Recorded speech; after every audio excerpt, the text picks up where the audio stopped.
بسم اللہ الرحمن الرحیم۔ نمک سے کان درد کا علاج۔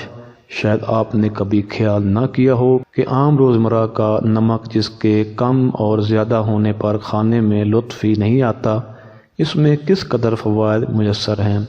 البتہ اس کا کثرت سے استعمال نقصان دہ ہوتا ہے۔ بلند فشار خون یا ہائی بلڈ پریشر کے مریض ڈاکٹر کے مشورے سے نمک استعمال کریں۔ 4 تولہ سفید نمک 1 پاؤ پانی میں باریک پیس کر ملا لیں۔ بالکل حل ہو جائے تب اس میں 10 تولہ میٹھا تلوں کا تیل ڈال کر نرم آگ پر پکائیں۔ جب پانی اڑ کر محض تیل باقی رہ جائے تو اتار کر رکھ لیں۔ 2-3 روز میں تیل اوپر آ جائے گا۔ اس کو الگ کر کے شیشی میں رکھ لیں۔ 2 بوند نیم گرم کر کے کان میں ٹپکا دیا کریں۔ شدید درد بھی بند ہوگا اور کان سے پیپ آنے پر بھی یہ بہت مفید ثابت ہوگا۔